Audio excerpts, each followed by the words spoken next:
I think that just the way you said it is going to be a fool's journey to say, here's the stock market, and I'm going to time the movement into the market. I'm going to time the movement out of the market. Okay, you know what that means? Okay, you're going to guess what the next variant move is and what the next other thing is. A lot of things depend on a lot of other things, and everything readjusts. What has to happen, I think, is investors, most importantly, have to realize two things. First, that cash is not a safe investment, is not a safe place, because it will be taxed by inflation. There will not be an interest rate that will anywhere near compensate. And it seems good because it's not volatile, but you're paying a tax of a few percent a year on that. So A, stay out of that. And then B, know how to balance a portfolio, because the way portfolios work, it's almost like for some part, something happens, another thing happens.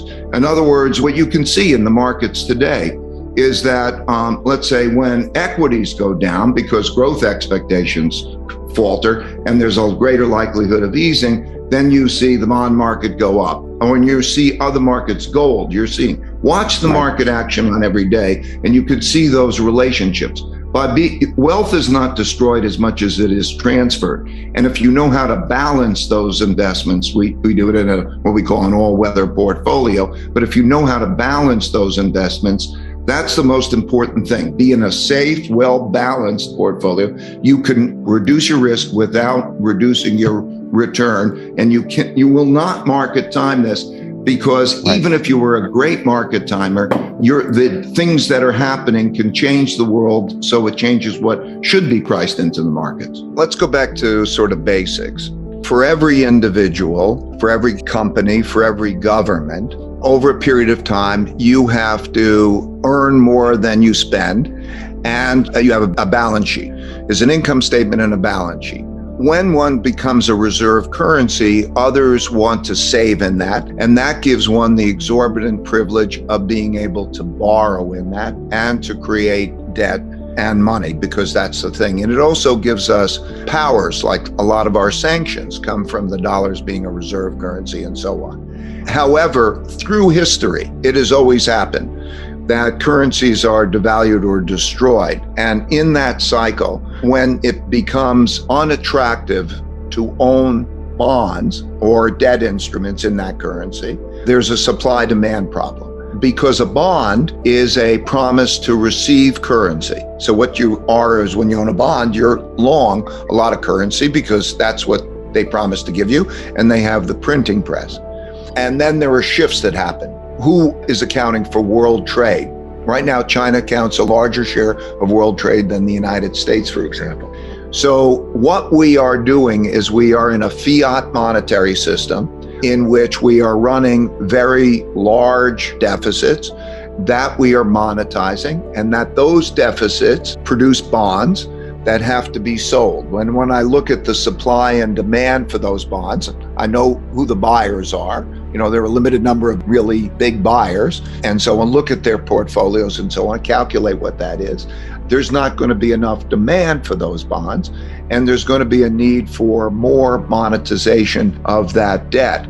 And so the answer is, yes, we're producing a change in the storehold of wealth. And you've seen it in the markets, because just think of it in a mechanistic sense. When there was that stimulation and the buying, what the Federal Reserve did in terms of buying that assets, there was not only the decline in real interest rates. We had, about 150 basis points decline in real rates, and nominal rates down there. So the discount rate was lowered. You also had a lot of liquidity which came in, and the world now has an enormous amount of liquidity bidding for financial assets. And so if you increase the supply of bonds and you increase the amount of money, bonds are going to be worth less relative to other things. And you're seeing a shift in the storehold of wealth. And like the 1933 period, when Roosevelt did the same moves in 1933, you then saw assets rise because there were alternative storeholds of the wealth. That's what we saw in terms of the liquidity move that we've happened in market, also included in gold and so on. And so that's how it looks to me in terms of the comparison. We're now in a new era. We're in a new era. We are pressing the limits of that. And that money, at the end of the day, whoever's accepting that reserve currency has got to believe in it. Hey, Ray, one of the things you do write about is China. Some would argue that you have a generous or more sympathetic view to China than perhaps some of the most hawks, if you will, about China. But you think that there's sort of an inevitability to the transfer of wealth of sorts. Well, okay, two things. China, transfer of wealth. I just know China very well. And I come as a perspective, with a perspective as an investor. I've been going there since 1984. I know leaders and I know how they're thinking and I know the moves that they're making in a detailed way. And I'm just trying to share what that perspective is, because I think a lot of people make stereotypical moves. And I think you have to really understand, first thing you have to understand, because it has been a remarkably successful place. Since I started going there in 1984, per capita has increased by 26 times and so on. So to not understand it or to approach it with a great bias is a great disservice. Okay, in terms of the element of, let's say, a transfer of wealth, or let's call it common prosperity. Yes, there's a world, in this world right now, there's a move to common prosperity.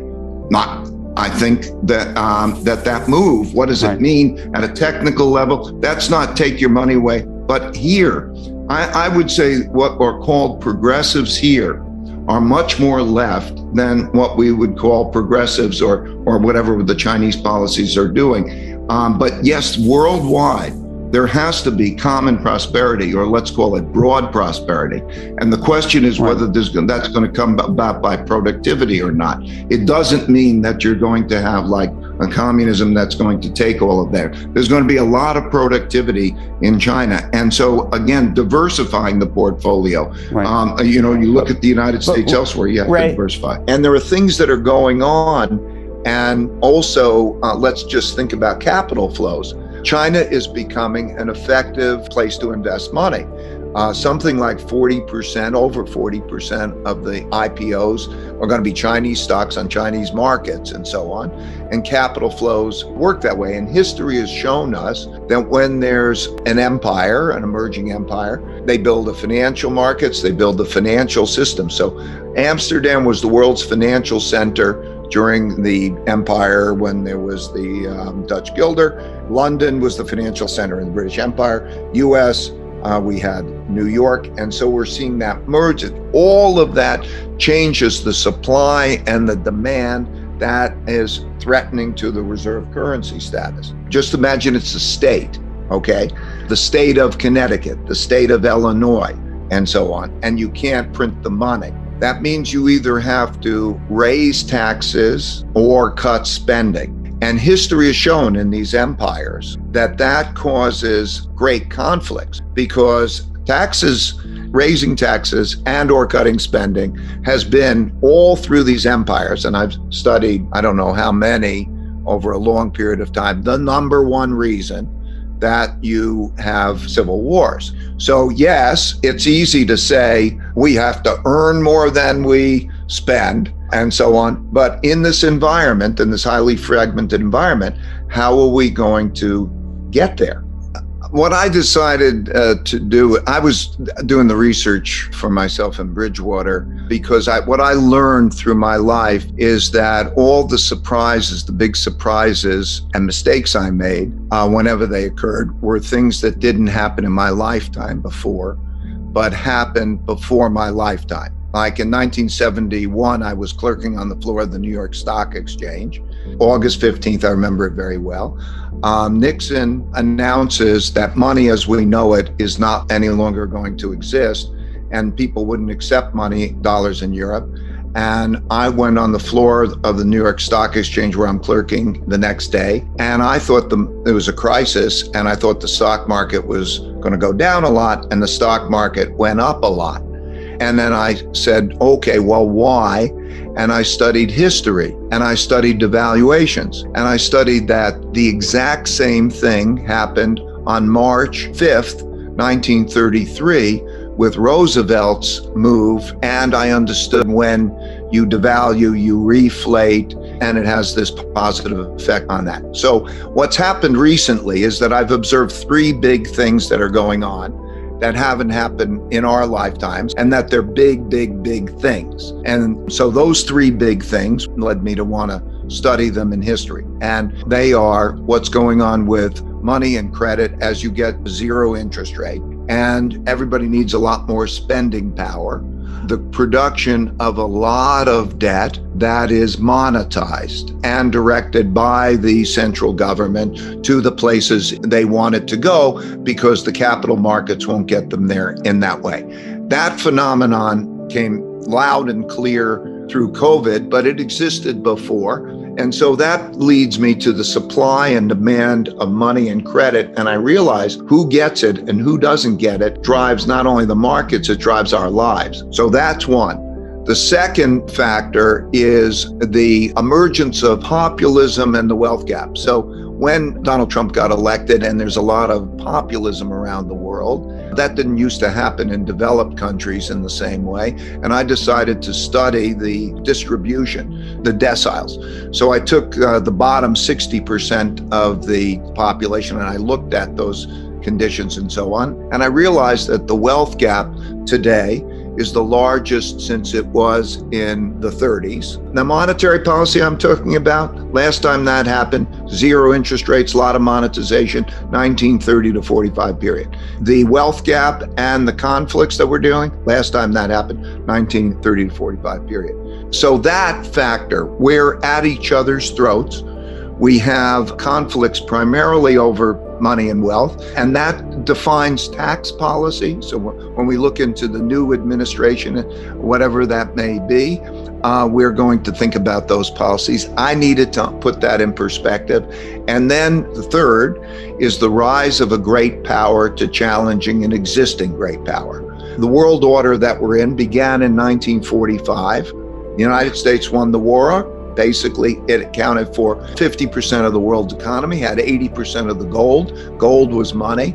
And so we built a dollar-based and US-based order. And now we're in a position where the Soviet Union was never economically comparable rival. They had nuclear power, but not the same. And so we're now seeing every day that rivalry. And as you know, like me, like you, will go there and we know the people, makes decisions and so on and so forth. And so by being able to see that, we perceive changes pertaining to that. So those are the three factors of our lifetime, which then said, I need to go back and find out what determines a reserve currency and not. So I went back 500 years because I needed the cycles. It used to be the Dutch Empire, the British Empire, and the American Empire. And that's what I did. So the reason I wanted to share it was I'm now at a stage of my life. I'm 71, and my notion at this moment, and I'll do this for maybe a year or two more, is to pass along the things that I found valuable to other people for them to take or leave as they like.